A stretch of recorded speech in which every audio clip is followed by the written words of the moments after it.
2014 నుంచి 2019 వరకు ఒక్క ఆడబిడ్డ కూడా మంత్రివర్గంలో మంత్రి ఇయ్యలే. అంటే ఇల్లు నడిపేటోళ్ళు, ఇల్లు చక్కదిద్దేటోళ్ళు, సంసారాన్ని సాగదీసేటోళ్ళు మా ఆడబిడ్డలు రాజ్యాన్ని నడపలేరా అని నేను అడుగుతున్నా. ఇవాళ మా సీతక్కని మంత్రిని చేసినాం, మా కొండ సురేఖమ్మని ఇవాళ మంత్రిని చేసినాం.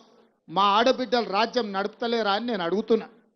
ఇవాళ ఆడవాళ్ళకు అన్యాయం చేసి అవకాశాలు ఇవ్వకుండా వాళ్ళని అవమానించి ఇవాళ సొంత చెల్లెలు కన్నీళ్లు పెట్టి ఊరూరు తిరుగుతుంది దరిద్రులు చేసిన మోసానికి. మా ఆడబిడ్డలకు న్యాయం చేస్తారా? మా అక్కల్ని ఆలోచన చేయమంటున్నా. ఇంటి ఆడబిడ్డ ఇల్లు తిరుగుతుంటే కంట తడి పెడుతుంటే 1000 కోట్లు పందికొక్కులాగా ప్రజల సొమ్ము దోసుకొని ఆడబిడ్డను జైలుకు పంపించిండ్రు. జైలుకు ఆడబిడ్డ పోతే ఇవాళ జైలు నుంచి వచ్చిన ఆడబిడ్డను ఆదుకునే పరిస్థితి లేదు. ఇవాళ అదే ఆడబిడ్డ బయటకు వచ్చి ఈ సన్నాసులు 1000 కోట్లు సంపాదించుకున్నారు, నన్ను ఇంట్లోకెళ్ళి బయటకు వెళ్ళగొట్టిరని వాళ్ళ సొంత ఆడబిడ్డ చెప్తుంది.